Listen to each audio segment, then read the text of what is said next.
ठीक है। सो अगर आवाज आ रही तो आप लिख दो ऑडिबल। Good evening everyone. ठीक है, आवाज आ रही है, अच्छी बात है। सो देखिए ये सवाल आपके सामने जिसमें कह रहा है कि a minus B, B minus C, C minus D का रेशियो आपको दिया है 2:3:5 और आपसे पूछा क्या गया है, आपसे पूछा गया इसकी value which is C ratio A plus D, C ratio A plus D की वैल्यू आपको बतानी है। ओके हाँ जी, ग्रेट। सो अब देखिए इस सवाल को कैसे करोगे आप। सबसे पहली बात तो यह है कि भाई हमें यहां पर जो चीजें दी हैं वो क्या दी है कि a माइनस बी तुम्हारा 2k के बराबर है, b माइनस सी जो तुम्हारा है वो 3k के बराबर है और c माइनस डी जो तुम्हारा है ये 5k के बराबर है। ये जानकारियां आपको दी गई हैं। इसेंशियली अगर हम देखें तो इसमें वेरिएबल कितने हैं, 1 2 ए बी वेरिएबल हो गया, सी डी 4 वेरिएबल हो गए और तुम्हारे पास इक्वेशन कितनी है, 3 है। इज इट क्लियर और नॉट? 4 वेरिएबल है और मेरे पास 3 इक्वेशन है। The challenge in this question is that कि आपको जो कैलकुलेट करना है वो निकालना है इसकी वैल्यू c अपॉन ए प्लस डी, राइट। और अल्टीमेटली आपको रेशियो कैलकुलेट करना है इस तरीके से। तो कुछ ना कुछ तिकड़म लगाना पड़ेगा, उस तिकड़म के तहत ही हम कुछ काम कर पाएंगे कि भाई किस तरीके से हम इस वैल्यू को निकालें। फॉर एग्जाम्पल अगर आप यहां पर देखो एक सीक्वेंस की, अगर मैं इन सबको जोड़ दूं, अगर मैं इन सबको जोड़ दूं तो आपको दिख रहा है कि आपको a माइनस डी की वैल्यू मिल जाएगी। अगर आप इन सबको जोड़ दोगे तो b से b कैंसिल होगा, c से c कैंसिल होगा, आपको a माइनस डी की वैल्यू मिल जाएगी 5 3 8 2 10 के। मिला कि नहीं मिला? यस। बट चैलेंज अभी यही है कि मुझे a माइनस डी चाहिए ही नहीं। ओके मुझे a माइनस डी तो चाहिए ही नहीं, मुझे तो a प्लस डी चाहिए। अब जरा इस पे आप लोग 1 मिनट का समय दो, मैं आपको दे रहा हूं टाइम 1 मिनट का, और जरा सोच के बताओ कि कैसे इस पर्टिकुलर क्वेश्चन को आप लोग सॉल्व करेंगे। बहुत अच्छा सवाल है और मजेदार सवाल है। ओके इसमें आपको ना थोड़ा सा दिमाग लगाना है और दिमाग लगाओगे तो आंसर आ जाएगा। कैसे करें इसको, राइट। रास्ता ऐसे तो दिख नहीं रहा है कि अगर सब कुछ जोड़ भी देंगे हम लोग तो हमें तो 10 के मिलेगा और 10 के से तो हमें कुछ मिलने वाला नहीं है, e माइनस डी निकला, राइट। तो देखो यहां पर आपको कैसे ये सवाल इस तरह के कर रहे हैं, बहुत अच्छा सवाल है। देखो सबसे पहली बात तो ये है आपको c और a प्लस डी से काम है। कैसे आगे बढ़ोगे मैं समझाता हूं। जब c और a प्लस डी से काम है तो हमारा टारगेट क्या है कि b हम गायब करें। सबसे पहले दिमाग में यह आना चाहिए कि अगर c और a प्लस डी से हमारा काम है तो हमें b गायब करना है। अब आप कहोगे b गायब करने के लिए मुझे पहले 2 इक्वेशन का इस्तेमाल करना चाहिए, b गायब हो जाएगा। इसको अगर आप जोड़ोगे तो आपको यहां से मिल जाएगा a माइनस सी बराबर 5k। आप कहोगे ये भी 5k है, ये भी 5k है। अब देखो k भी गायब हो जाएगा क्योंकि a माइनस सी तुम्हारा c माइनस डी के बराबर हो जाएगा और यहां से अगर आप निकालते हो तो आपका मिल गया a प्लस डी बराबर 2c और यहां से आपका c अपॉन ए प्लस डी अगर आपने कैलकुलेट किया तो ये वैल्यू 2 के बराबर हो गई। c अपॉन ए प्लस डी अगर 2 के बराबर हो गया तो आपका आंसर कितना हो गया, 2:1। क्लियर? हाँ जी। a बराबर 6, b बराबर 4, c बराबर 1, d बराबर 4। But that is something which you are manually putting and getting it out कि a की वैल्यू हम इतनी रख सकते हैं, b की वैल्यू हम इतनी रख सकते हैं। उसमें आपको थोड़ा परिश्रम करना पड़ेगा, वैल्यूज रख के भी कर सकते हैं, I am not denying that, but the most easiest way to solve the question is this कि भैया मेरे को इंट्यूशन पहला आना चाहिए कि I have to remove b, तो b हटाने का प्रयास कर रहे हैं बस। अगर आप वैल्यू रख के करना चाहते हो तो फिर आपको ट्राई करना पड़ेगा कि चलो ठीक है इसको मैं 2 कैसे बना सकता हूं। Mentally you have to think कि भाई मैं इसको 2 कैसे बनाऊंगा। तो आप कहोगे मैं अगर a को मान लिया 3 लेता हूं तो b को 1 लूंगा, काइंड ऑफ। फिर अच्छा ठीक है अगर मैंने इसको 1 ले लिया तो c कितना होना चाहिए उसके हिसाब से। अच्छा c मैंने इतना ले लिया तो फिर मेरा d कितना होना चाहिए, काइंड ऑफ दैट। तो वहां से भी चीज पॉसिबल है, आई am not denying it, but the most easiest way in this question is this one, eliminate b and get the direct answer 2:1। ठीक है आगे बढ़े। Shall I go ahead? Yeah, next question.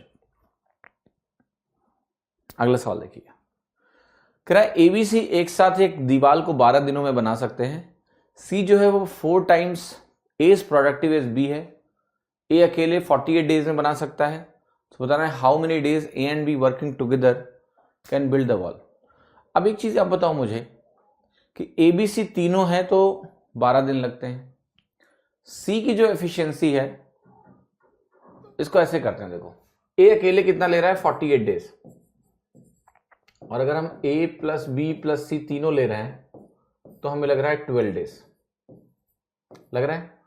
अगर हम इनकी एफिशिएंसी का ratio निकालें तो आपको मिलेगा 1:4 सीधा, कि इसकी एफिशिएंसी अगर 1 है तो इसकी एफिशिएंसी क्या है 4 है कंबाइन।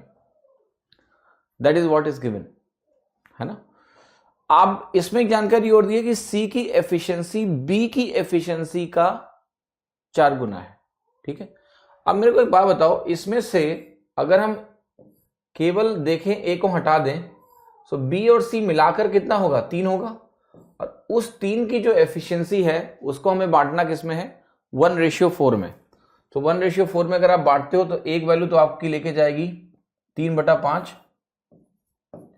और एक ले जाएगी आपकी कितनी, सिंपल देखो, एक हो गया आपका 1/5 और एक हो गया आपका 12/5। ये एफिशिएंसी रेशियो होगा। आपसे अब पूछा उसने क्या है कि ए और बी अगर मिलकर इस काम को करेंगे तो कितना दिन लगेगा। सो आप कहोगे ए की खुद की एफिशिएंसी 1 की है और ये एफिशिएंसी मेरी 3/5 की है। बहुत ध्यान से देखिएगा, ये एफिशिएंसी कितनी है 3/5 की है, तो ये वैल्यू आपकी 8/5 की एफिशिएंसी हो गई। और 48 यूनिट्स का अगर काम है 48 × 1, तो इसको हम इससे डिवाइड करेंगे तो आंसर कितना आ जाएगा आपका, your answer will be 30 days, which is option B. समझ में आ रहा है कि नहीं? यस। 1:2 आएगा, मैंने उल्टा मार्क किया गया, एक बार चेक कर लो, जस्ट अ मिनट प्लीज। क्या गड़बड़ी है यहाँ पर? हाँ 1:2 मार्क करना है, ठीक है। C/A+D यहाँ पर, सॉरी ये मैंने उल्टा लिख दिया था, 1/2 आएगा, सही बात है, ए ऑप्शन करेक्ट होगा, ठीक है। फिर से समझ लो सवाल को, कुछ नहीं करना है। ए बी सी का कंबाइंड एफिशिएंसी मैंने क्या बोला 4:1 बनेगा, 1:4। तो ए किसमें ए का है, तो बी और सी का कंबाइंड एफिशिएंसी कितना है 3 का है, और उस 3 को मुझे 4:1 में बांटना है। तो ये हो गया आपका बी और ये हो गया तुम्हारा सी, 4:1 में बांट दिया। बी और ए की कंबाइंड एफिशिएंसी कितनी है, इतनी है 8/5, 48 यूनिट का काम है। वर्क डेज इनटू एफिशिएंसी, 30 दिन आपका आंसर हो गया, 30 days, right. It's not anything difficult, it's very easy question. ऐसे करना है आपको इसको।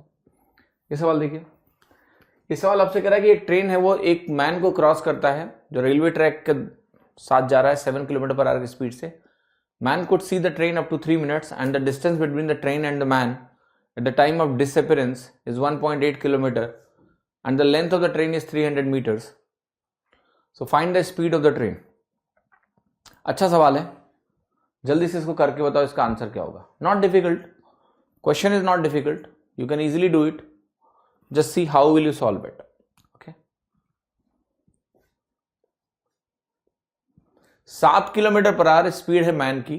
तो देखो ध्यान से, ट्रेन अगर डिसअपियर हो जाती है इसका मतलब क्या है कि अगर ये मैन यहां पर है इस समय, तो ट्रेन आपकी यहां पहुंच चुकी है ऐसे और इस दिशा में जा रही है, लेट्स से ये इसके डायरेक्शन ऑफ मूवमेंट है। ये दूरी यहां पर 1.8 किलोमीटर है, आपको दी हुई है 1.8 किलोमीटर की दूरी है। That is what you need to understand.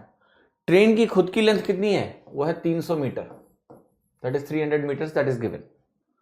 तो यहां पर क्या कह रहा है कि the man could see the train up to 3 minutes and the distance between the train and man at the time of disappearance is 1.8 kilometre, और length दिया है तो स्पीड ऑफ द ट्रेन निकालनी है। अब आप ट्रेन की स्पीड को मान लेते हैं एस है, मैन की स्पीड इसी दिशा में 7 km/h है, ये दिया हुआ है, तो रिलेटिव स्पीड कितनी हो गई S-7 हो गई कि नहीं हो गई।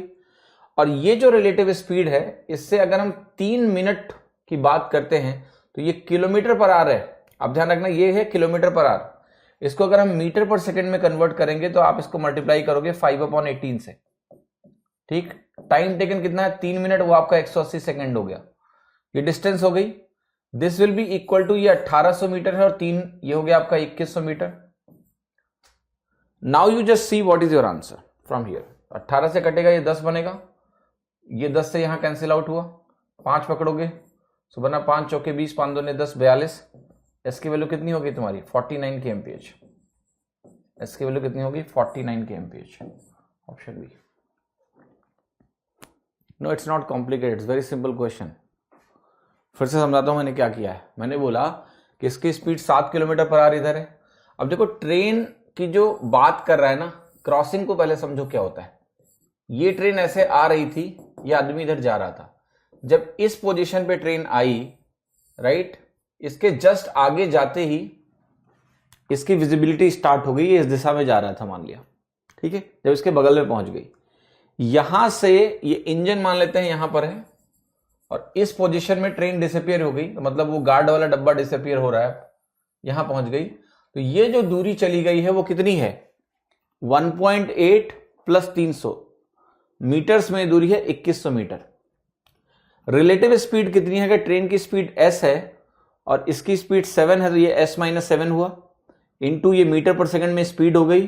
टाइम टेकन कितना है, 3 मिनट, तो 3 मिनट 180 सेकंड हो गया और आपका आंसर निकल आया यहां से, ठीक है। तो बस एक लाइन लिखनी है और आपका आंसर आ जाएगा। तो इतना कॉम्प्लेक्स नहीं है, बस आपको केस समझने की जरूरत है। ये क्वेश्चन समझ में नहीं आएगा तो क्वेश्चन होगा कैसे, बस, ठीक है। ये देखो, एक शॉपकीपर प्रॉमिस यानी वादा करता है कि वो अपने सामान को 10% कम दाम पर बेचेगा, लेकिन वो X% लेस वेट यूज करता है और कह रहा है इसलिए उसका जो गेन है वो 20% का है। गेन कितना है, 20% का है। X की वैल्यू बतानी है। देखिए हमेशा इस तरह के सवालों में आपको सक्सेसिव यूज करना होता है कि नेट जो गेन है अगर वो 20% का है, तो आप कहोगे ये वैल्यू कितनी है, 20% है, प्लस गेन कितना है, 20% का है, प्लस 20%। अब देखो कह रहा है कि वो प्रॉमिस करता है कि वो 10% लेस में बेचेगा, तो सिंपल सी बात है, अगर वो 10% का एक तरह से डिस्काउंट दे रहा है व्हाटएवर, तो वो 10% यहां जाएगा और ये X% मुझे कैलकुलेट करना है। तो -10 और ये X% क्या है, यहां पर ये काफी अच्छा क्वेश्चन है। यहां X% आप नहीं लिखोगे, बेसिकली यहां पर आप लिखोगे कि यहां पर जो गेन होगा गलत वेट यूज करने से, राइट, वो मुझे यहां मिलेगा। तो मैं कहूंगा कि मैं 100 ले लेता हूं, इसको 120 मिलना चाहिए मुझे। ये वैल्यू मेरी कितनी होगी, 90। 90 से 120 का मतलब होता है +1/3। अब बहुत ध्यान से समझना है चीज। ये जो वैल्यू आई है, कह रहा है कि गलत वजन यूज करने से उसका जो मुनाफा होगा वो 33 का होगा, ठीक है। गलत वेट करने से उसका जो मुनाफा होगा वो 33 का मुनाफा होगा। अब जरा यहां पर समझो, 33 मुनाफे का मतलब यही है कि वो 120 की जगह 90 दे रहा है तुम्हें। This is the simple meaning of 33 मुनाफे का मतलब है 120 ग्राम की जगह तुम्हें क्या कर रहा है, 90 ग्राम दे रहा है। अगर मुझे परसेंटेज में ये चीज लिखनी है कि कितना परसेंटेज लेस वेट यूज कर रहा है, तो आप कहोगे जो चीज इधर से +1/3 होती है वो वैल्यू इधर से -1/4 होती है, यानी 25% कम वेट का इस्तेमाल कर रहा है वो। अगर वो 120 की जगह 90 देगा तो उसको सिंपली +1/3 का मुनाफा होगा। ये +1/3 का जो मुनाफा है कितना कम वेट देने की वजह से आया है, वो 120 की जगह 90 देने से आया। तो आप कह सकते हो 30/120, 25%, सिंपल। इसको अगर आपने मेरा AB रूल देख रखा है तो उससे भी रिलेट कर सकते हैं कि जो मुनाफा प्रॉफिट के टर्म्स में होता है और जो वेट के टर्म्स में चेंज होता है वो AB रूल से रिलेटेड होते हैं। कि अगर ये +1/3 मुनाफा आया मेरा इधर, तो ये -1/4 वेट होता है, सिंपल। आप उससे भी इसको लिख सकते हैं। 25% इसका आंसर हो गया। ये देखिए, A और B दो बिजनेस पार्टनर्स हैं जो एक बिजनेस शुरू करते हैं। उन्होंने इन्वेस्ट किया है कैपिटल 35,000 और 40,000, लेकिन C ज्वाइन करता है बिजनेस को इस कंडीशन पे कि वो डिस्ट्रीब्यूट करेंगे प्रॉफिट्स को equally, and for that C gives ₹12,000, 1,20,000 to A and B। Find the amount received by A from C। Very nice question. देखो यहां पर क्या है कि मेरे पास A है और मेरे पास B है। आप बताओ इनका कैपिटल रेशियो कितना है। आपने कहा इनका कैपिटल रेशियो ऐसा है 7:8, ठीक है। टाइम पीरियड में कोई रिस्ट्रिक्शन नहीं है कि कोई इसने कितने टाइम तक लगाया है, मतलब टाइम बराबर मान के चलेंगे। तो मैं कह रहा हूं A/B मेरा जो आएगा वो 7:8 आएगा। बहुत अच्छी बात है। अब कह रहा है C इस बिजनेस को ज्वाइन कर रहा है इस कंडीशन पे कि ये तीनों इक्वली प्रॉफिट को डिस्ट्रीब्यूट करेंगे। आप कहोगे इसका टोटल कितना है, 15 है। अगर मुझे इक्वल डिस्ट्रीब्यूशन करना है तो आप बताओ मुझे ABC कितना कितना हो जाना चाहिए। ABC इस 15 को मुझे इक्वली बांटना है, ठीक है। C ने कोई कैपिटल नहीं लगाया है, C घुस दे रहा है, मान लेते हैं कि सी की शादी होने वाली है, सी की शादी होने वाली है और शी कहता है कि देखो ऐसा है कि भाई लड़की तैयार है, लड़की के पेरेंट्स ने बोला है कि जब तक तुम कुछ करोगे नहीं वो मुझे शादी करने नहीं देंगे। तो एक काम करो, ए और बी उसका दोस्त है, तो ए और बी के पास आता है और बोलता है कि तुम लोग ना मेरे को अपने बिजनेस में इक्वल पार्टनर बना दो। अगर इक्वल पार्टनर नहीं बनाओगे तो भी वो शादी करेंगे नहीं, कहेंगे कि तुम्हारा बिजनेस में कोई खास रोल नहीं है। तो ये ए और बी बोलेंगे कि तुम मूर्ख हो गया, हम लोग इतने दिन से बिजनेस चला रहे हैं, अब तुम आओगे और हम तुम्हें इक्वल पार्टनर बना लेंगे। तो ये कह रहा है चिंता मत करो, हम तुम्हें कुछ पैसे देंगे, इक्वल पार्टनर बनाने के लिए हम तुम्हें कुछ पैसे देंगे, ऐसा कर दो बस, ठीक है, बस दैट्स इट। तो सी को क्या चाहिए, सी को बिजनेस में एंट्री चाहिए एज ए इक्वल पार्टनर, इससे इसकी शादी हो जाएगी। अब ए और बी भाई बिजनेसमैन है, एनीवे दोस्त है, ठीक है, तो ये कहेंगे चलो ठीक है तुमसे हम पैसा ले लेते हैं। अब सी ने लेट से कुछ पैसा दिया, तो ए और बी में कैसे बटेगा ये देखना है। क्या ए और बी में बराबर बटेगा, क्या ए और बी में 7:8 में बटेगा, इसको समझते हैं पहले। ये कहेंगे कि ये पैसा सी हमें दे रहा है और सी को हमने कुल मिला के 5 यूनिट दिया है, दोनों लोगों ने मिला के। ए कहेगा इस 5 यूनिट में मेरा 2 यूनिट है, मेरे पास 7 था, मेरे पास 5 बचा है। बी कहेगा इस 5 यूनिट में मेरा जो है 3 यूनिट है, ठीक है। तो जो कंट्रीब्यूशन इन दोनों का है इस सी के 5 को बनाने में, उसी रेशियो में ये पैसा बटेगा ए और बी को। सीधी सी बात है भाई, सी को जो इन दोनों ने दिया है वो किस रेशियो में दिया है, 2:3 में दिया है। बी ने ज्यादा त्याग किया है तो बी को ज्यादा मिलेगा ना। अब जो ये 1,20,000 रुपए आया, ये इसी रेशियो में आप बांट दो। सो आप कहोगे कि देखो ऐसा है, 5 पार्ट अगर 1,20,000 के बराबर है, तो एक पार्ट कितना होगा तुम्हारा, 24,000 के बराबर होगा। और अगर एक पार्ट 24,000 के बराबर है तो 24 दूना 48,000 मेरा आंसर है। Very nice question, so that you understand कि किस रेशियो में ये पैसा बंटने वाला है। और जब ये 5:5:5 हो गया तो उससे आपको समझ में आया प्रॉफिट 1:1 में बटेगा, और इसलिए ये इक्वल पार्टनर बन गया, उसकी शादी भी हो गई, ठीक है। तो कितना अच्छा सवाल है, देखो बिजनेस। अगर करना है एसएससी सीजीएल या फिर सीएचएसएल क्रैक, तो अभी पकड़िए सही track. Super mocks pro subscription join करिए, जिसमें आपको मिलते हैं एसएससी के अनलिमिटेड मॉक्स, और वो भी सुपर एनालिसिस के साथ। So join super mocks, mocks that rocks. शादी, दोस्त, ठीक है। From 500 litre of milk the seller replaces 40 litre of milk with water. He repeats this process 4 times। Find the amount of water in the mixture, कि mixture में water कितना होगा, that is what you need to calculate. He repeats this process 4 times। Find the amount of water in the mixture. आप बताओ मुझे कि 500 litre milk है, and this 40 litre milk को आप पहले निकाल रहे हो और रिप्लेस कर रहे हो वाटर से। So what you need to understand is 40 litre is 8% of 500। Clear है, किसी को कोई शंका है? नहीं। हर बार 8% बाहर निकल रहा है और वाटर से रिप्लेस हो रहा है। सो इस केस में आप 500 से शुरू करोगे और 8% कम करोगे। So let's see what is the meaning of 8%। 8% reduction का मतलब होता है सिंपली, कोई भी चीज अगर 8% से रिड्यूस हो रही है तो ये हो रही है -2/25। -2/25 का मतलब होता है 25 आपका 23 हो जा रहा है। That is the simple meaning of it. अगर मैं रेशियो के टर्म में लिखूंगा तो क्या सभी को समझ में आ रहा है रेशियो के टर्म में? तो 2 तरीके सवाल को करने के हैं कि पहले तो हम भाई रिड्यूस करके देखते हैं क्या हो रहा है। 8% कम हुआ तो आपने कहा 40 कम हुआ, ये वैल्यू हो गई 460। फर्दर आपने कहा कि 8% कम हुआ, राइट, फिर कम करते हैं 8%। सो अगर आप इसको 8% कम करोगे तो ये वैल्यू कितनी निकल के आएगी, ये वैल्यू फर्दर 8% माइनस करोगे तो आप कहोगे 10% है, तो मेरा 1% ये है, और 8% अगर रिड्यूस होगा तो वैल्यू कितनी आ रही है, 8 चौक 32 और 8 छक 48, 36.8 आ रही है। कितना माइनस होगा, तो ये जो वैल्यू आपकी आई ये आई 423.2। Alright, clear. अब परसेंटेज में प्रॉब्लम ये हो रही है, अगर आप देखो कि जैसे जैसे आप आगे बढ़ते जाओगे this will become little complex, right? You go further, करने को कर सकते हैं, that's not a problem, but again it's becoming much and much complex. Ratio seems a better process here. Exactly.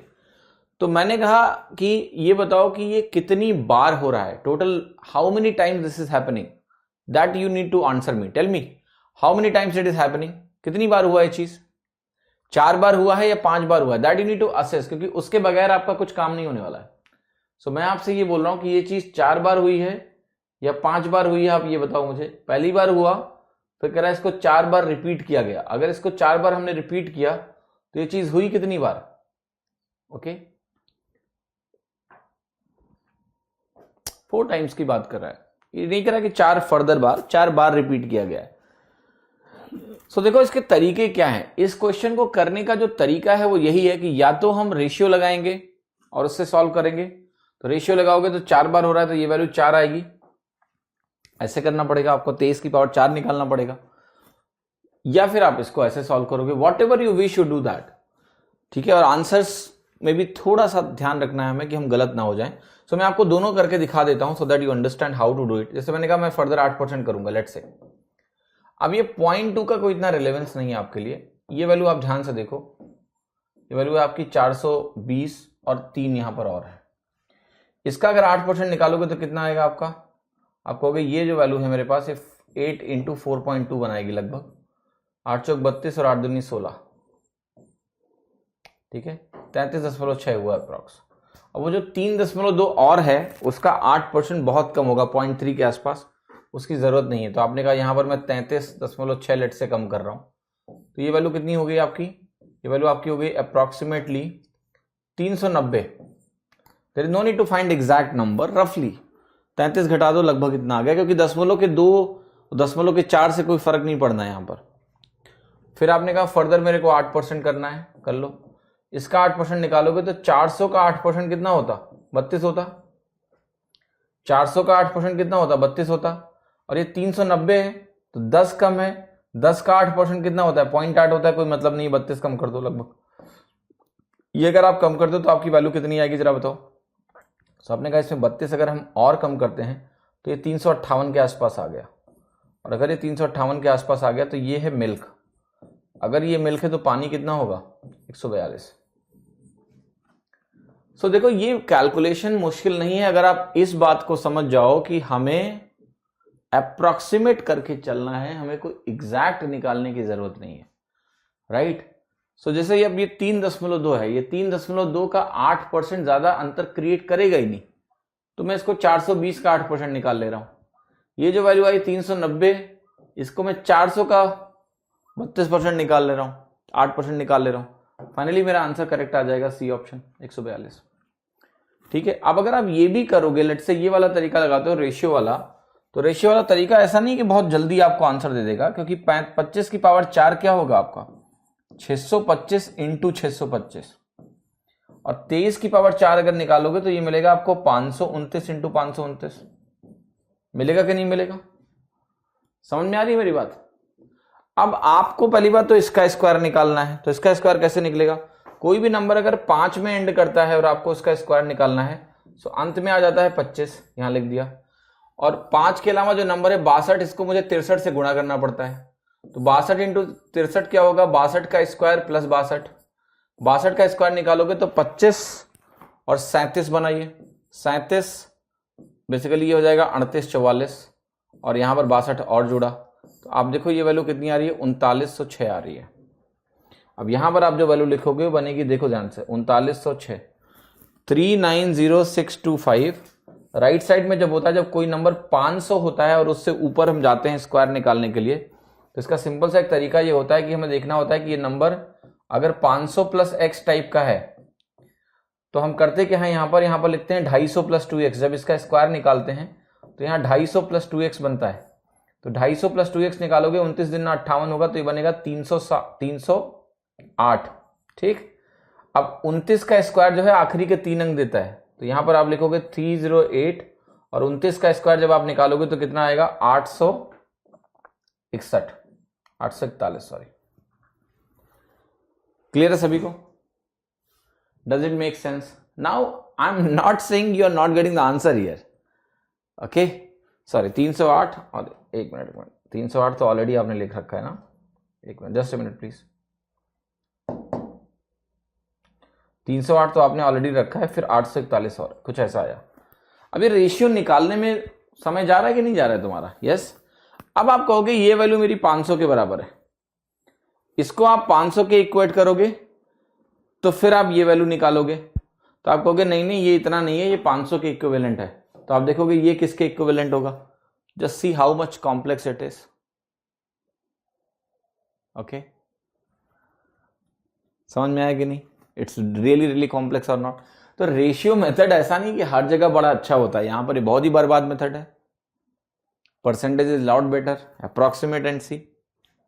Clear है कि नहीं? टेल मी यस और no please, are you getting this? हाँ जी। So that is the problem with this method in the ratio. It is so much complex. It looks simple, but 25 की power 4 और 23 की power 4 निकालने में ही आपका समय बर्बाद हो जाएगा। ठीक है? Does it make sense to everyone? Shall I go ahead? फंस गए ना रेशियो में? हाँ, तो यूज नहीं करना। ठीक है? तो जितना आसान दिख रहा है उतना है नहीं। इतना लिखने के बाद भी इसको 500 के बराबर करके फिर देखना ये मिल कितना है। You cannot get answer like this. You cannot. ठीक है? ये देखिए, look at this now, what this says. ये कह रहा है कि रेशियो है number of boys, number of girls to number of boys, वो दिया हुआ है। एवरेज वेट बॉयज का दिया हुआ है, एवरेज वेट पूरी क्लास का दिया हुआ है। बताना है कि जो एवरेज वेट गर्ल्स का है वो कितना है। बहुत ही सरल सवाल है। तो ठीक है, बॉयज का एवरेज वेट कितना है 35 और रेशियो कितना है 2। यहां पर ये x है और ये है 1 और ओवरऑल कितना है 30 है।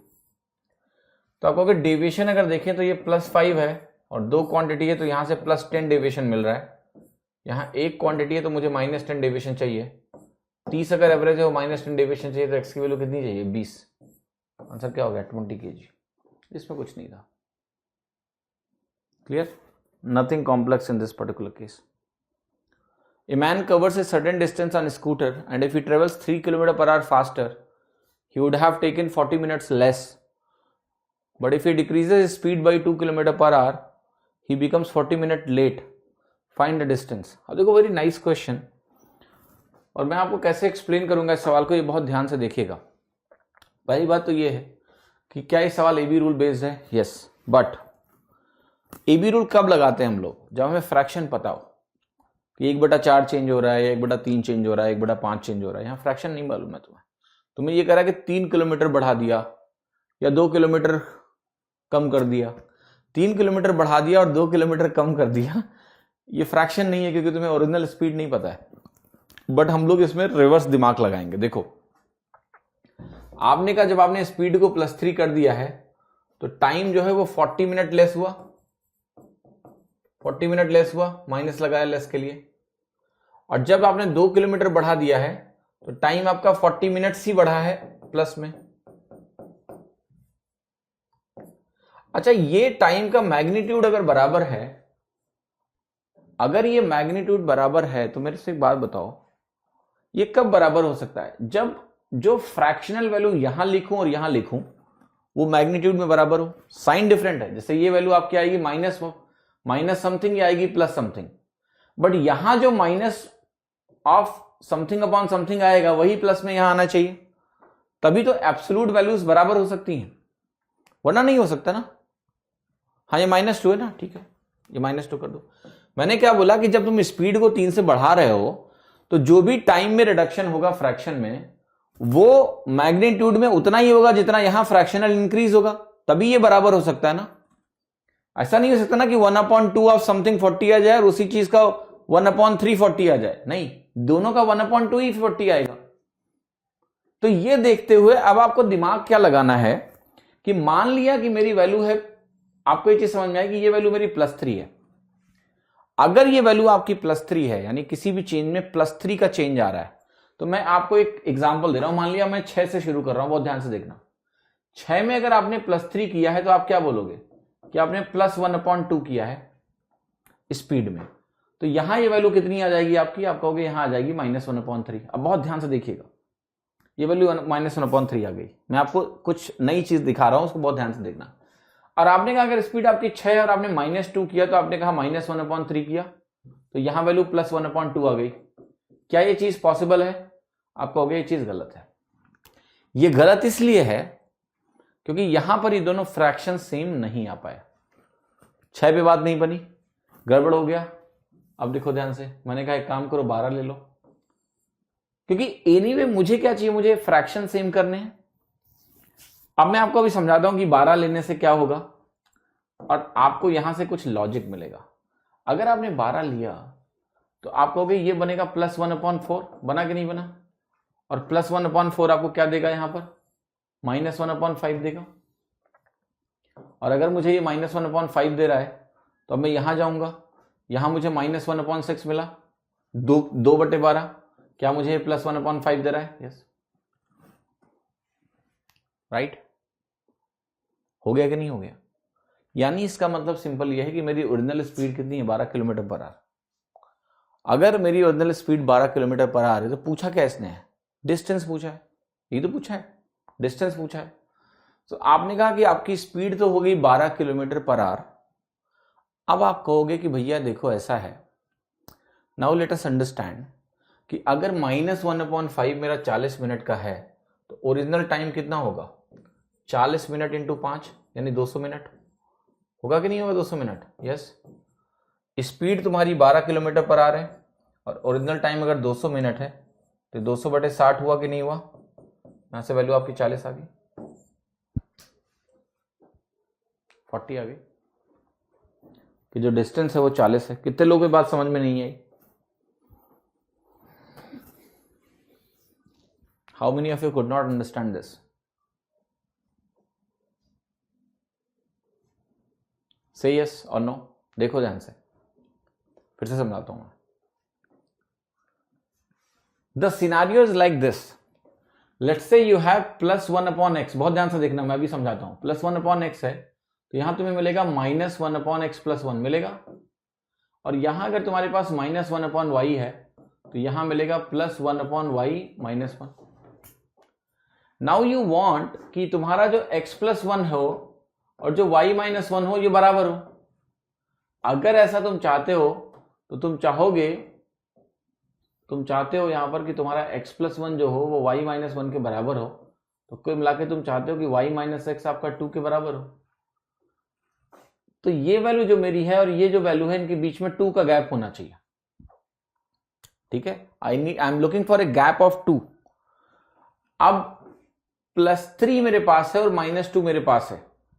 अगर मैंने 6 लिया तो एक तो मिल रहा है 3 चौके 12 और एक मिल रहा है 2 तिहाई 6। उनके बीच में गैप 1 का है, मुझे इन दोनों में 2 का गैप चाहिए, और 2 का गैप लाने के लिए तुम्हें 12 लेना पड़ेगा। 12 लोगे तो 3 चौके 12 बनेगा, 2 छक्के 12 बनेगा। यहां अगर 2 का गैप बना तो दोनों वैल्यूज बराबर हो जाएंगी। Okay, that's it. So it's a very reverse process to apply AB rule. फिर से मैं समझा देता हूं, ध्यान देना कि ये दोनों जो वैल्यू है मैग्नीट्यूड में बराबर है कि नहीं है। ये क्या है? ओरिजिनल टाइम के रेस्पेक्ट में कितना चेंज आया है। ओरिजिनल टाइम के रेस्पेक्ट में 40 मिनट कम, 40 मिनट ज्यादा, ठीक है। तो मैंने ये बोला रिवर्स प्रोसेस में कि अगर ये दोनों मैग्नीट्यूड में बराबर हैं तो यहां जो फ्रैक्शनल वैल्यू आनी चाहिए कि कितना टाइम डिक्रीज हुआ है और कितना टाइम इंक्रीज हुआ है, ये फ्रैक्शन में बराबर होना चाहिए, बस साइन प्लस और माइनस होगा। ये बोला मैंने। अब मैं आपको ये बोल रहा हूं कि AB रूल लगा के अगर मुझे ये दोनों ऐसे केवल माइनस और प्लस का चेंज रखना है मुझे, तो मुझे पता है एक समय आप स्पीड को बढ़ा रहे हो और एक समय स्पीड को घटा रहे हो। मैंने 2 चीज बोली। अगर आप स्पीड को बढ़ा रहे हो तो +1/समथिंग, स्पीड घटा रहे हो तो -1/समथिंग। 2 सिनेरियो में, और इससे जो मुझे फ्रैक्शन चाहिए वो दोनों फ्रैक्शन मुझे सेम चाहिए। अगर ये दोनों फ्रैक्शन मुझे सेम चाहिए तो मैंने बोला कि x+1 और y-1 मैग्नीट्यूड में बराबर होनी चाहिए। तो y-x का अंतर कितना होना चाहिए? 2 का होना चाहिए। यानी जब मैं स्पीड को इंक्रीज कर रहा हूं तो जो फ्रैक्शन मुझे मिले और जो मैं स्पीड डिक्रीज कर रहा हूं फ्रैक्शन मिले, इन दोनों में गैप जो है 2 का होना चाहिए। सो इन दोनों में 2 का गैप कौन देगा? 3 और 2 अगर मैं ध्यान से देखूं और मैं स्पीड को 6 मानता हूं तो मुझे गैप 1 का मिलेगा, वो मुझे चाहिए नहीं। 6 को डबल करो 12, 2 का गैप मिल गया तुमको, तो स्पीड तुम्हारी कितनी हो गई 12। चेक कर लो वापस आके 12 पे, 1/4 बनेगा, ये 1/6 बनेगा, ये आपको 1/5 देगा, ये भी 1/5 दे रहा है। तो जब ये दोनों फ्रैक्शन बराबर होंगे तभी आपके टाइम बराबर हो सकते हैं यहां पर, ठीक है। एंड जैसे आपको स्पीड 12 मिल गई तो मैंने कहा इस केस में अगर 1/5 की गिरावट है वो 40 मिनट के बराबर है, तो ओरिजिनल टाइम कितना होगा, किस नंबर का 1/5 40 होगा, 200 का। तो 12 किलोमीटर पर आवर की स्पीड से 200 मिनट, 200/60 हो गया, 40 आंसर आ गया, राइट। तो ये सब इसको समझ नहीं पाएंगे, लेकिन आप समझ लोगे मुझे पता है, ठीक है। कि अगर आपने मेरे पुराने यूट्यूब पे लेक्चर जरूर देखे होंगे, मुझे मालूम है, एबी रूल आपको पता होगा। अगर आपको एबी रूल पता है तो हम उसी को अप्लाई कर रहे हैं। We are not doing anything new, कुछ भी नया नहीं कर रहा हूं मैं, ठीक है। Clear or not? So this question, please read this question and tell me how will you solve this question. Very nice and standard question, question number 9. Question number 9 में ऐसा कुछ नया नहीं है, ठीक है। It's very very easy kind of question, orally mark करने वाला question है, ठीक है। This is one of the question in time and work जिसमें फॉर्मूला जानने का फायदा होता है, ठीक है। सो देखते हैं कि ये कौन सा सवाल है, क्या स्टैंडर्ड फॉर्मूला होता है इसका। सो कह रहा है P can complete a work in 5 more days than Q while P does the same work in 9 more days than R. P and Q complete the whole work in the same time in which R alone can complete the work. So देखो P plus Q को कितना time लगता है काम करने में, कह रहा है जितना R को लगता है, ठीक। नाउ अब P प्लस Q के रेस्पेक्ट में देखो ध्यान से, P को कितना टाइम लगता है, तो वहां पर दिया हुआ है कि 9 दिन इसको R से ज्यादा लगते हैं, तो इसको जाहिर सी बात है P प्लस Q की तुलना में भी 9 दिन ज्यादा लगेगा, ठीक है। ये दिया हुआ है। Is it true? यस। और कह रहा है P को जो काम करने में समय लगता है वो Q से 5 दिन ज्यादा लगता है। सो अगर मैं Q की बात करूं तो ये अगर x + 9 है तो ये x + 4 होगा। हाँ जी, क्लियर है सभी को, समझ में आ रहा है सभी को? Nobody should have any problem. अब देखो ध्यान से, ये बहुत ही स्टैंडर्ड केस है। This is a really standard case. इस स्टैंडर्ड केस में क्या कहता है कि अगर P प्लस Q को कोई काम करने में x दिन लगते हैं, P प्लस Q को कोई काम करने में x दिन लगते हैं, अब उसमें मैंने अकेले P को पकड़ा, P को x + 9 डेज लगते हैं और Q को इसी x के रेस्पेक्ट में 4 डेज एक्स्ट्रा लगते हैं। तो हम इसको ऐसे रिप्रेजेंट कर सकते हैं कि P प्लस Q को x दिन लगता है, P को 9 दिन एक्स्ट्रा लगता है और Q को 4 दिन एक्स्ट्रा लगता है। तो जो x की वैल्यू होती है ये आपकी 9 × 4 हो जाती है सीधा, यानी 6। आप कहोगे ये वैल्यू कहां से आती है? ये वैल्यू आती है चुपचाप इसका इक्वेशन लिखने पे। अगर हम उसको सिंप्लीफाई करेंगे, आपको देखो मालूम है कि P प्लस Q मिलकर इस काम को x दिनों में कर सकते हैं, मालूम है। तो आप ऐसे कहोगे कि देखो P अकेले इस काम को x + 9 दिनों में कर सकता है, यानी Q इस काम को अकेले x + 4 दिनों में कर सकता है और ये दोनों मिलकर इस काम को 1/x दिनों में कर सकते हैं। जब आप ये इक्वेशन लिखते हो और इस इक्वेशन को मान लिया यहां पर a कर दो और यहां पर b कर दो, इसको सॉल्व करोगे तो x की वैल्यू आपकी √ab आ जाती है ना। x की वैल्यू √ab आ जाती है। तो √ab आने के बाद आप इसको एक एज ए फॉर्मूला ध्यान रख सकते हो। You can just keep this as a formula with you for always, कि अगर मुझे P और Q का कंबाइंड टाइम मालूम है और उसकी तुलना में P कितना ज्यादा लेता है, Q कितना ज्यादा लेता है मालूम है, तो इसका जो टाइम टेकन होता है वो इन दोनों के प्रोडक्ट का स्क्वायर रूट होता है 6। No complexity, you just remember it, this is one of the formula you should know. क्योंकि अगर हम उसको एग्जाम में सॉल्व करने बैठेंगे तो बहुत टाइम लगेगा, ऑप्शन से एलिमिनेट करोगे तो भी टाइम लगेगा। डायरेक्टली फॉर्मूला ही इसके लिए काफी यूजफुल है। कह रहा है कि जो रेशियो है डिफरेंस CI और SI का 3 साल के लिए and ratio of CI and SI for 2 years वो 16:5 है। बताना है आपको rate of interest per annum क्या होगा। ओके, तो देखो CI - SI फॉर 3 years और CI - SI फॉर 2 years का जो रेशियो होता है बेसिकली ये 3 + R% होता है। सिंपल। यहां पर अगर ये 16/5 आपको दिया हुआ है तो आप डिवाइड करोगे तो ये मिलेगा ऐसे, ठीक है, इसका मतलब हो गया कि R का परसेंटेज का फ्रैक्शन इक्विवेलेंट 1/5 है, तो R तुम्हारा क्या होगा, 20% होगा।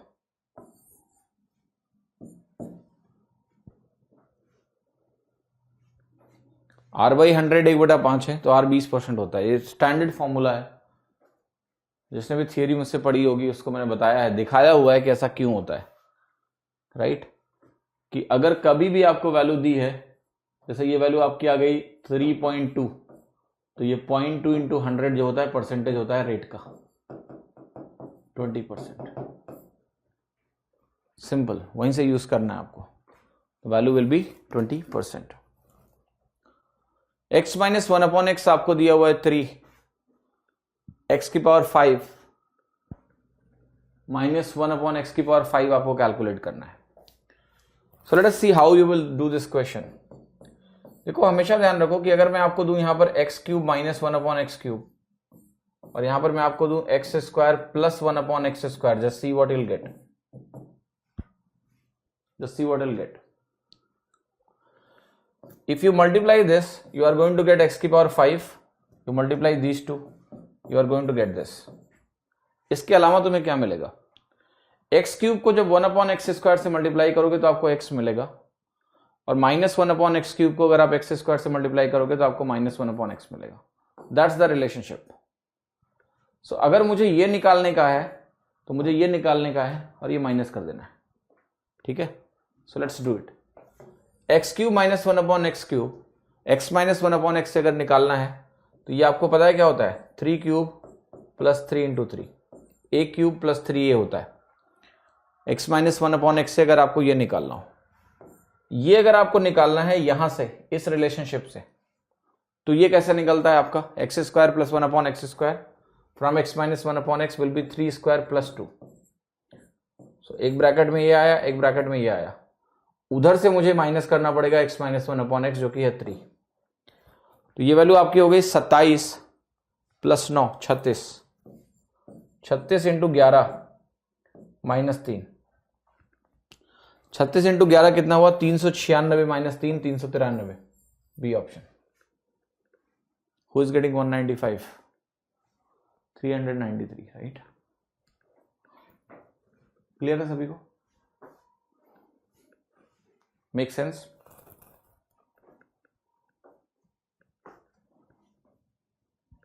Okay, so how you are getting 393, just understand कि इसका प्रोडक्ट करना है, ये मिलेगा और ये एक्स्ट्रा मिल जाएगा, ओके तो वो हम माइनस कर देंगे। ये देखो, from a point inside triangle the distance of P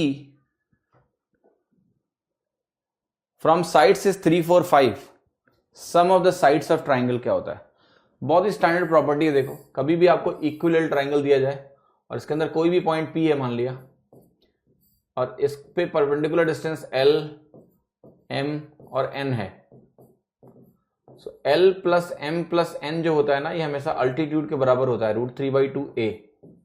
a की जो वैल्यू होती है वो होती है 2/√3 into L plus M plus N। तो यहां पर सब कुछ दिया हुआ है आपको, a की वैल्यू पूछा है, तो 2/√3 इंटू LMN जोड़ दो, 4 3 7 5 12 हो गया, 24/√3 is 8√3, B option, not 6√3, it's 8√3, ठीक है। क्लियर है सभी को, make sense. L plus M plus N 5 3 8 and 4 12 into 2 24/√3 which is 8√3, that's the answer। Clear सभी को, कंफ्यूजन है किसी को, होना नहीं चाहिए, है ना। आगे बढ़ते हैं। The average weight of 12 persons is increased by 2.5 kg when one person whose weight is this is replaced by a new man. Find the weight of the new man। So कह रहा है 12 लोगों का एवरेज वेट 2.5 किलो से बढ़ जाएगा अगर एक आदमी जिसका वेट इतना है वो नए आदमी से रिप्लेस होता है। देखो 12 लोगों का वेट अगर 2.5 से बढ़ाना है ना, इतने का सरप्लस क्रिएट करना है, which is 30 kg। तो जो 62.5 वाला 62.5 वाला जा रहा है, आने वाला 30 एक्स्ट्रा लेके आए तो बात बन जाएगी। तो वो 92.5 kg जो है लेके आ जाए, बात बन जाएगी, क्योंकि वेट बढ़ रहा है। तो बहुत ही सीधा सवाल है, 30 किलो का सरप्लस क्रिएट करना है, 62.5 वाला जाएगा तो 62.5 + 30 वाला आएगा 92.5। Look at this, the number of solutions for this is 4 sin square theta की वैल्यू अगर 3 के बराबर है, सो आपको बताना क्या है कि इसके नंबर ऑफ सॉल्यूशंस कितने होंगे। सो आप कहोगे 4 sin स्क्वायर अगर थीटा 3 के बराबर है तो sin स्क्वायर थीटा आपका 3/4 हो गया। sin थीटा की वैल्यू कितनी हो गई आपकी? sin थीटा की वैल्यू आपकी ±√3/2 हो गई। What is the value? ±√3/2। Now what is the meaning of number of solutions? Number of solutions का मतलब यह है कि थीटा के किन मानों के लिए ऐसा होगा। अब बताओ कि 4 क्वाड्रेंट होते हैं, चारों क्वाड्रेंट में साइन थीटा 2 में पॉजिटिव होता है, 2 में नेगेटिव होता है। मतलब ये हो गया कि थीटा की ऐसे तो 4 वैल्यू दिख गई मुझे, अगर मैं 4 क्वाड्रेंट देखूं तो 4 वैल्यू मुझे ऐसे ही दिख गई। ठीक है कि 4 बार तो ऐसा हो जाएगा first, second, third, fourth quadrant में। लेकिन इसे पूछा कितने नंबर ऑफ सॉल्यूशंस है। कितने लोगों ने साइन का ग्राफ कभी जीवन में देखा है? आपने अगर साइन का ग्राफ देखा हो तो ऐसे करके बनता है और ये इंफिनिटी तक चलता जाता है ऐसे। सो देखो ऐसा है, √3/2 वैल्यू जो है ना अनंत बार आती है प्लस में और अनंत बार आती है माइनस में। सो अगर मैं कहूं कि सॉल्यूशन, तो मैं जानना चाह रहा हूं कि थीटा की कितनी वैल्यूज के लिए संभव है। एक क्वाड्रेंट जब आप एक चक्कर लगाओगे ना, ये कि यहां से चले और यहां तक आए, इसी में 4 बार होगा, बट ये जो साइकिल है it can go up to infinity. So there are infinite solutions, right? There are infinite solutions. इन्होंने हमें कोई लिमिट नहीं दी है कि हमें थीटा की वैल्यू 0 से 360 रखनी है। अगर 0 से 360 के बीच में पूछूं तो आंसर होगा 4। अगर 0 से 90 के बीच में पूछूं तो आंसर होगा 1। अगर 0 से 180 के बीच में पूछूं तो आंसर कितना होगा? 2। But when there is no limit कि थीटा की वैल्यू कहां से कहां तक है, तो it can have infinite theta values possible, जहां पर ऐसा हो सकता है। बहुत अच्छा सवाल था उस कॉन्सेप्चुअल सेंस में। कह रहा जो रेशियो है सरफेस एरिया हेमिस्फीयर का और कोन का, इनका सेम बेस और सेम हाइट है। तो देखो हेमिस्फीयर का सरफेस एरिया आप लिखोगे तो आपको मिलता क्या है? 2πr² + πr², which becomes 3πr²। ठीक है। और कोन का सरफेस एरिया अगर आप लिखोगे, same base same height. So height hemisphere का r ही होता है, तो ये भी r हो गया और ये हो गया r। जब ये r और ये r होता है तो ये वैल्यू क्या होता है? √2r। सो अगर मैं कोन का सरफेस एरिया लिखूंगा तो मुझे मिलेगा πr × r + l, which is √2r। So it is πr² × √2 + 1। इनका रेशियो निकालना है मुझे। सो इनका रेशियो क्या है? 3 ratio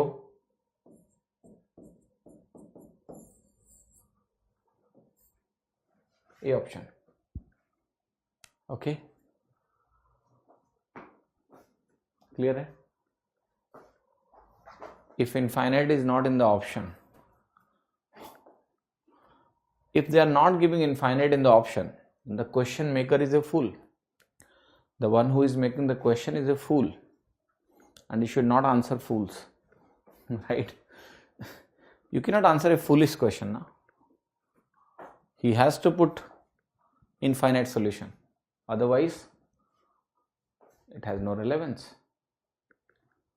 In that case, if there is an option of 4, then we will mark 4, knowing that it is incomplete question. We'll mark 4, but still that question is not complete because answer is infinite. तो हम ये मान लेंगे कि चलो ठीक है, शायद एक साइकिल की ही बात कर रहा है, 360 डिग्री में जितनी बार आएगा बोल देंगे, 4 बार बोल देंगे, बट ऐसा होगा नहीं। ठीक है, ये देखो, a student scored 25% marks and failed by X mark, but if he scores 55% mark, he passed by Y marks. The ratio of X to Y is 7:8. Then what is the passing percent? तो देखो एक बार वो x नंबरों से fail हो जा रहा है और एक बार y नंबरों से पास हो जा रहा है। इसका रेशियो कह रहा है 7:8 है।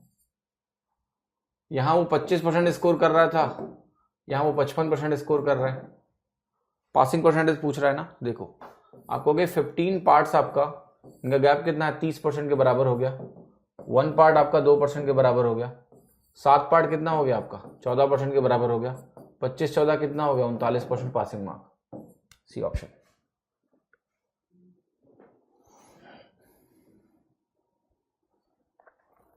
ऑलराइट, समझ में आया मेरी बात कि नहीं? 15 में आप कह रहे हो कि 3πr² देख के सीधा मार्क कर सकते हैं क्या? देखो सीधा नहीं मार्क कर सकते हैं, understand this. You need to be sure. जैसे यहां पर आपने 3 लिखा है, अब जैसे यहां पर क्या है, ऑप्शंस थोड़े से कमजोर हैं कि यहां सारी रूट वैल्यूज दी हुई हैं, तो yes in that scenario you can think like that कि 3 यहां पर दिख रहा है तो यही सही होगा। बट कई बार ना हो सकता है कि ये क्वेश्चन मॉडिफाइड फॉर्मेट में दे दिया जाए, यू नेवर नो। जैसे ये 3 है मान लिया, 3:1+√2। Let me show you how this can be modified. अगर मैं इसको √2 बनाता हूं तो मैं √2/3 से दोनों साइड डिवाइड कर रहा हूं। क्लियर? नाउ यही सेम ऑप्शन ऐसे कन्वर्ट हो जाएगा आपका √2 + 2/3।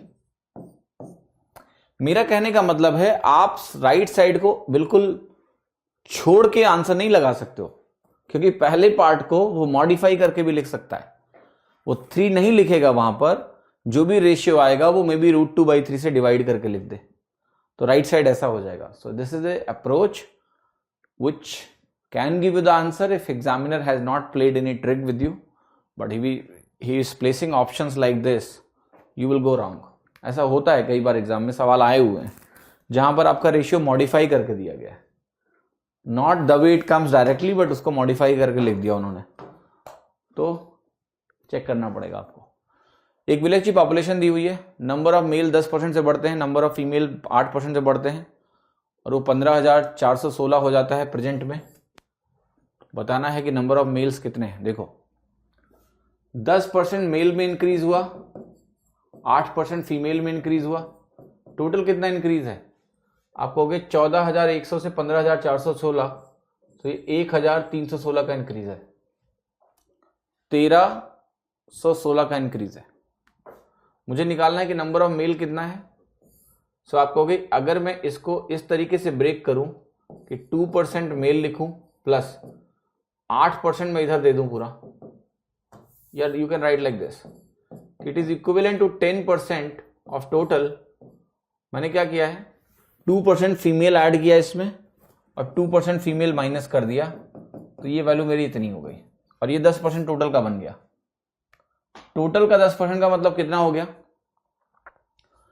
1410, तो ये हो गया 1410 minus 1316 is equal to 2% of female. ये वैल्यू आपकी कितनी आएगी 94 बराबर 2% ऑफ फीमेल। फीमेल की वैल्यू कितनी होगी 4700, मेल निकाल लो 9400। इज इट करेक्ट और incorrect? Tell me, is it correct और इनकरेक्ट? जो फीमेल की पॉपुलेशन आपकी 4700 आई है, इज इट करेक्ट कि मेल निकालने के लिए मैं इसको माइनस कर दूंगा और आंसर आ जाएगा, और we have to do something else? Quick please. Okay, 4700 number of female आ गई, that's correct, there is no doubt about it, there is no doubt about it. तो यहां से इनिशियली जो मेल की पॉपुलेशन आएगी वो 9400 आ जाएगी, ठीक है। बट क्वेश्चन ने पूछा है find the number of males at present, ये गलत पूछा गया है, क्योंकि वो 10% इससे एक्स्ट्रा होगा और 10% इसको आप बढ़ाओगे तो 940 जुड़ेगा, कोई आंसर करेक्ट नहीं होगा। तो यहां इनको लिखना चाहिए number of males in village initially.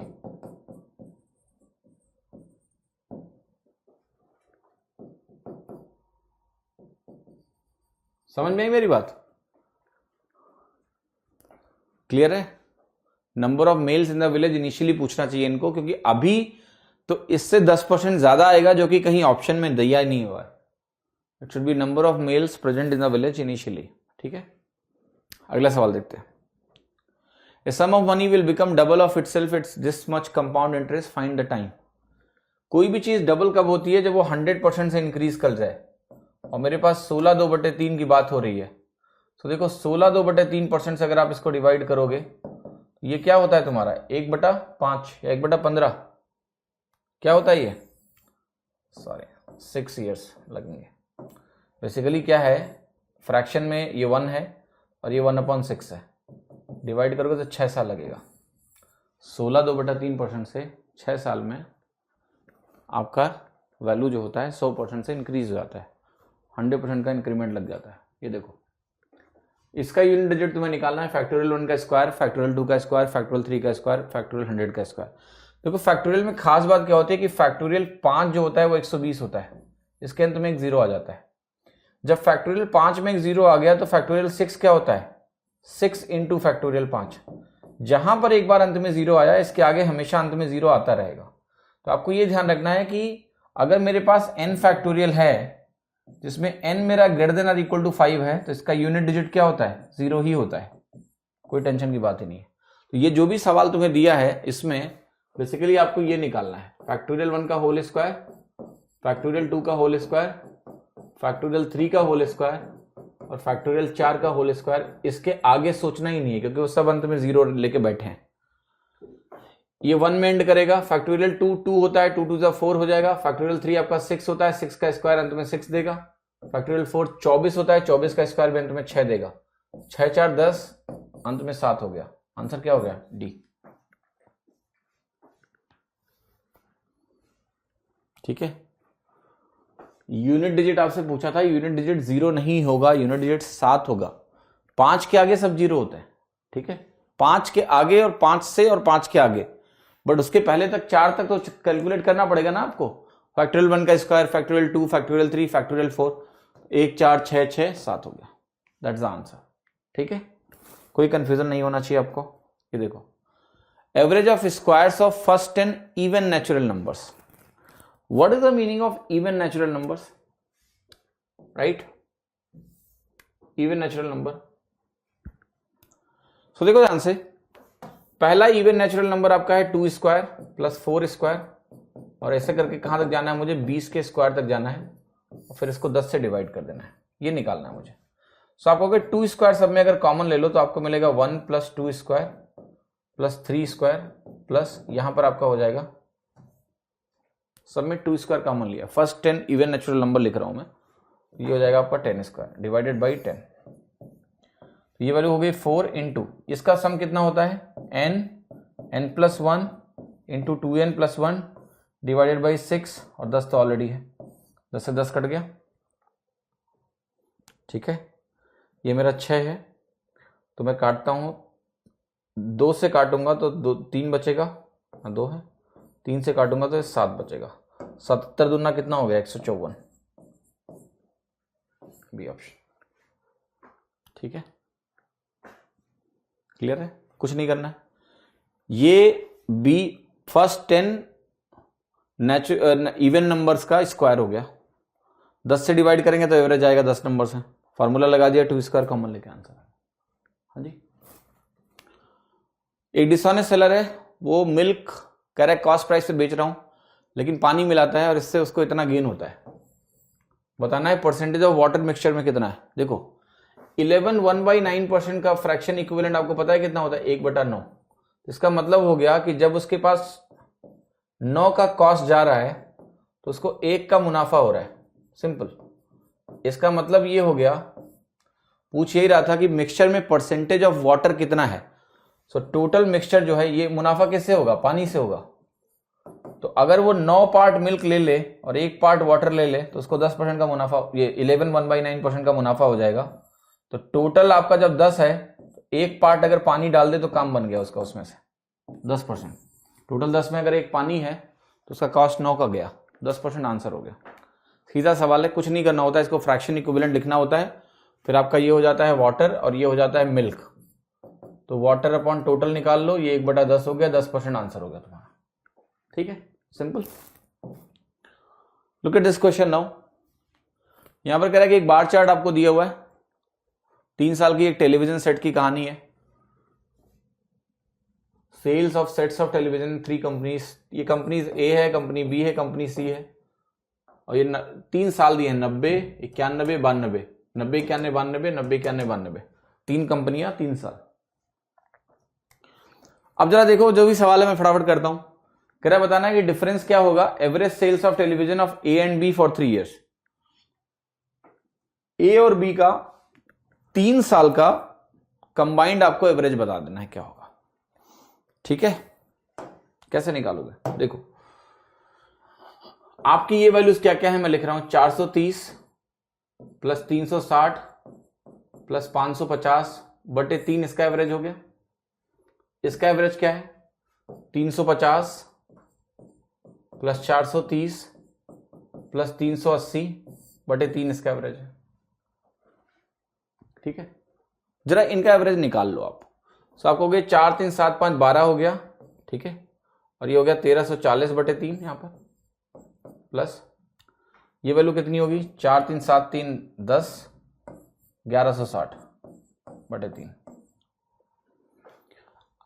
तो ये मेरा कहने का मतलब है ये 3 का टोटल 1340 है, यहां 3 का टोटल क्या है 1160 है।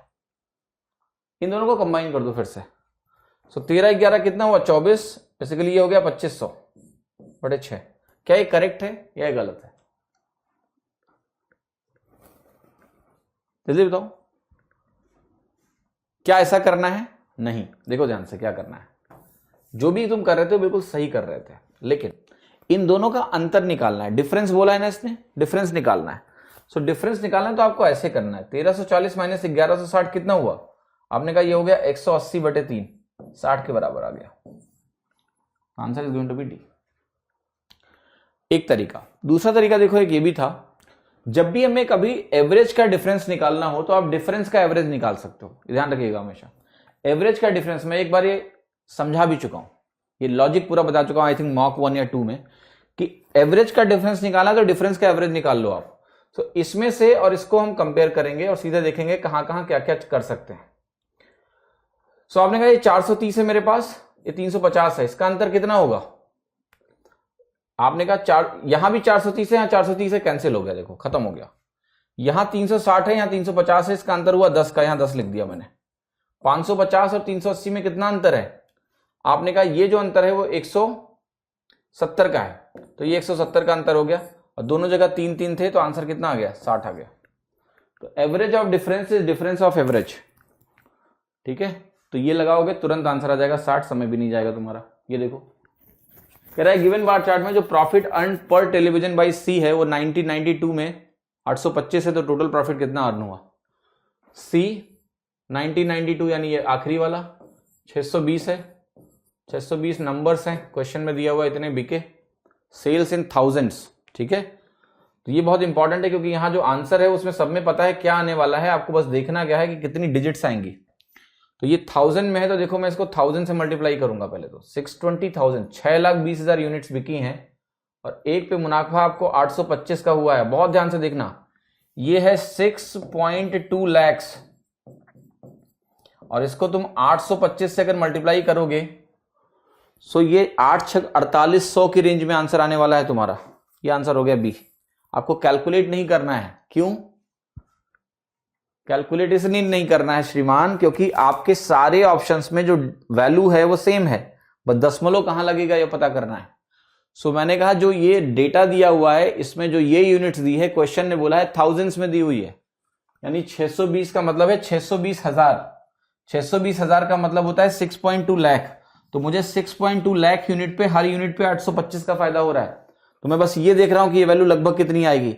800 इंटू 6 कितना होगा आपका 4800 के आसपास, यानी आपका जो आंसर आने वाला है वो 4800 लाख के आसपास आने वाला है। तो यही है बी ऑप्शन। मल्टीप्लाई करना है कर लो, not a problem, you will get the same answer, but calculate करने की नीड है नहीं। ये देखो in the given bar chart what is the ratio of the television sales between A in 1992 and C in 1991। A in 1992 550, C in 1991,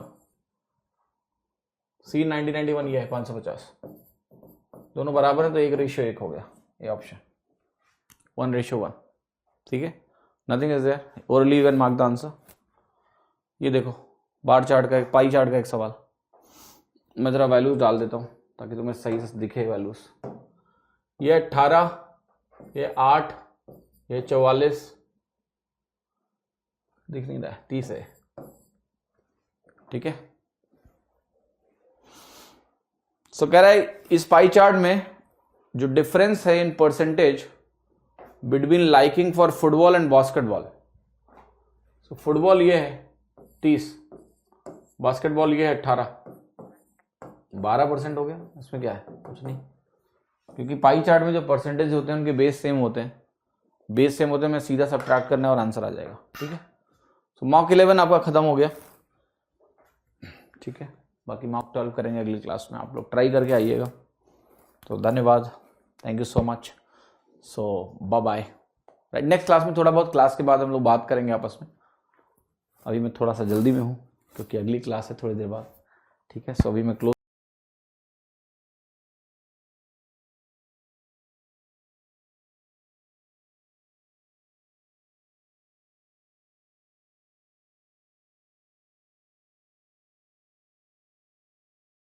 %99 CGL और CHSL के toppers मानते हैं कि मॉक टेस्ट उनके सिलेक्शन में सबसे इंपॉर्टेंट रहा। सो आज ही super mocks pro subscription join करिए, जिसमें मिलते हैं आपको unlimited mock test super analysis के साथ। Join super mocks, mocks that rocks.